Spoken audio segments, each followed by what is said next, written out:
Dernier numéro de votre revue de presse pour cette année, mesdames et messieurs. C'est toujours un réel plaisir de vous retrouver. Au Bénin, au Mali et au Togo, l'actualité économique demeure en mouvement, marquée par des décisions stratégiques qui continuent de façonner la sous-région. Intéressons-nous à la mise en œuvre des réformes nationales avec l'économiste du Bénin.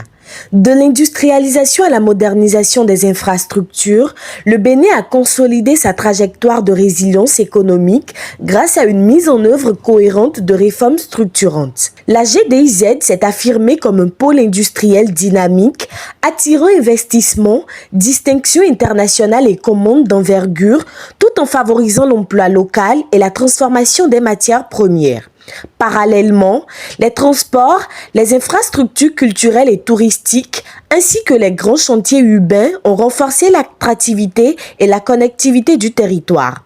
La digitalisation avancée des services publics a également amélioré la mobilisation des ressources financières et l'accès des citoyens aux services, confirmant le rôle du numérique comme levier de performance économique et administrative. Au-delà des performances économiques et institutionnelles, l'actualité met aussi en lumière les enjeux de gouvernance et de conformité au sein du secteur financier régional. Un litige judiciaire oppose Sogetra à Fidelis Finance autour d'accusations de divulgation d'informations confidentielles lors d'une demande de financement en février 2025. Tandis que Fidelis Finance conteste les faits et invoque le respect strict de la réglementation, Sogetra estime que ces révélations ont entraîné l'échec d'une transaction majeure et de lourdes conséquences économiques. L'affaire, marquée par des mises en examen de cadres dirigeants et de l'établissement financier, pourrait constituer une première jurisprudence pénale sur la violation du secret bancaire dans l'UEMOA.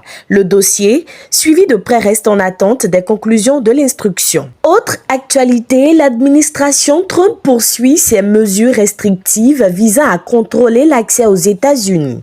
Le programme de visa par loterie, qui offrait chaque année environ 50 000 cartes de résidents, a été suspendu en décembre 2025 par la ministre de la Sécurité intérieure, Kristi Noem. Cette décision intervient après des incidents impliquant des bénéficiaires du programme. Plusieurs restrictions ont été imposées aux visas étudiants, diplomatiques et aux travailleurs qualifiés.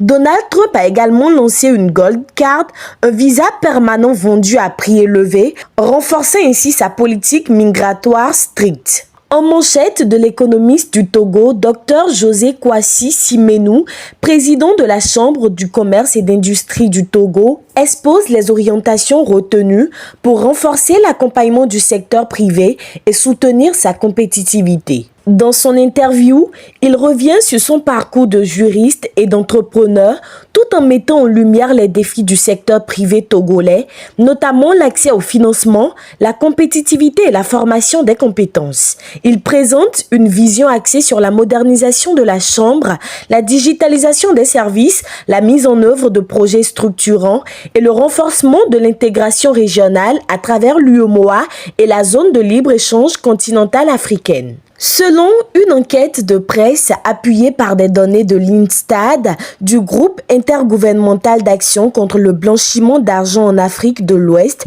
et de la BCEAO, d'importants flux financiers informels circulent entre le Bénin et le Nigeria, informe le quotidien togolais.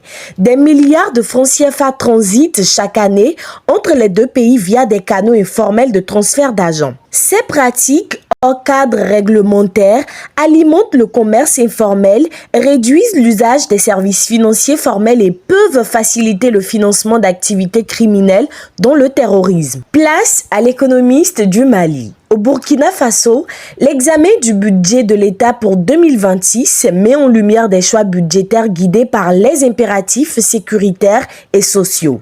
Adoptée par l'Assemblée législative de transition, la loi de finances 2026 prévoit des recettes de 3 431,5 milliards de francs CFA pour des dépenses estimées à 3 918,3 milliards de francs CFA, soit un déficit de 486,8 milliards de francs CFA. On reste avec l'économiste du Mali pour boucler cette revue. L'Alliance des États du Sahel poursuit l'harmonisation de ses instruments d'intégration. le Niger a adopté 2 décrets instituant le passeport électronique AES et la carte nationale d'identité biométrique AES, destinée à faciliter la libre circulation des personnes et des biens au sein de l'espace. Ainsi s'achève ce dernier rendez-vous de l'année, une année dense rythmée par des choix économiques forts, des enjeux de gouvernance et des transformations en cours dans nos États. Merci de votre fidélité tout au long de ces mois d'information. Excellente fin d'année à toutes et à tous.